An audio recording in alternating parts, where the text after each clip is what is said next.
Chicago police chief fired amid mayor outcry over video shooting. Meanwhile, Britain's Cameron is expected to win Syria airstrikes vote, and the Zuckerberg family welcomes baby with a $45 billion surprise. In sports, the Wings faced off against the Buffalo Sabres. Today is Wednesday, December 2nd, 2015. I'm Kelly Collins, and this is Laker News.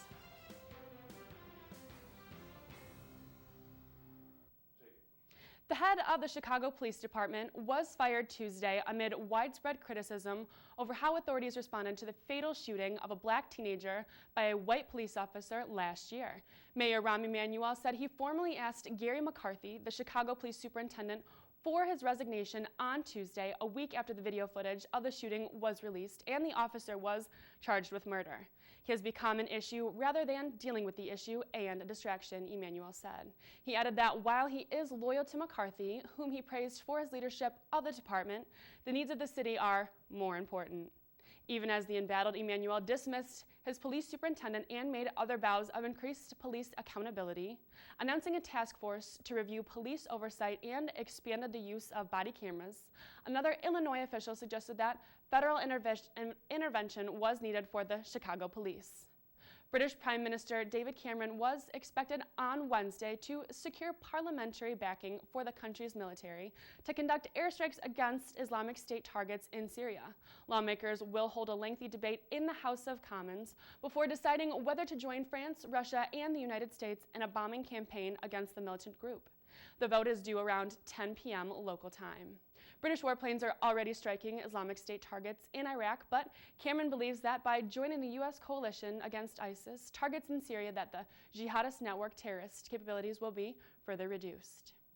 China is dealing with a blanket of smog so thick that authorities ordered schools to keep students indoors on Tuesday. A day after Chinese President Xi Jinping met in Paris with other world leaders at a climate change conference, Beijing grappled with its fifth consecutive day of air pollution. The smog blocked views across the capital and closed highways because of the low visibility.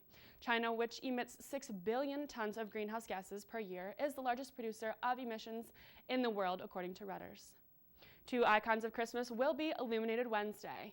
The trees at Rockefeller Center in New York and at the U.S. Capitol in Washington. The New York tree is a 10-ton, 78-foot Norway spruce from the Hudson Valley.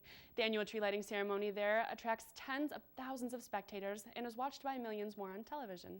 The tree in Washington is a Lutz spruce from the Chugach National Forest in Alaska, the first capital tree from that state. It's decorated with thousands of ornaments, some handcrafted by children and others from Alaskan communities.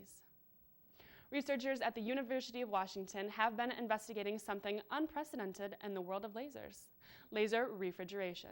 Instead of heating things up to the point where they explode, these researchers wanted to use lasers to cool things down. And according to the University of Washington, they've succeeded in doing just that in liquids. UW's report stated that the researchers were able to beam an infrared laser at a microscopic crystal in such a way that the crystal released more light than it took in. And as a result, heat left the crystal and the water in which it was suspended.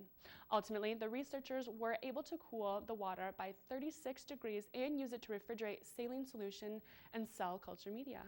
The image laser refrigeration began used to slow down and study cell processes or to cool scorching hot microprocessors. Mark Zuckerberg and Dr. Priscilla Chan celebrated the birth of their baby girl with an announcement saying they plan to give away most of their fortune through a new initiative to advance human potential and promote equality for all children in the next generation. The new parents pledged to give away 99% of their Facebook shares in their lifetime, currently worth about $45 billion. They made an announcement in a letter to their newborn daughter, Max, on Tuesday, the National Day of Giving, known as #GivingTuesday. And in sports, Detroit Red Wings center Brad Richards scored the shootout winning goal, winning 5-4 over the Buffalo Sabres. Two of the Red Wings regulation goals came off the stick of Justin Abdelkader, the second and equalizing goal coming in the 14th minute of the third period. The Calgary Flames needed a shootout to win over the Dallas Stars 4-3. All three of the Flames' scores came in the third period, the final defenseman Dougie Hamilton in the 18th minute with only 2 minutes and 18 seconds remaining. Sean Monahan provided 2 goal assists plus the shootout goal for the Flames. And that's all we have for you today. Thank you for watching. I'm Kelly Collins, and this is Laker News.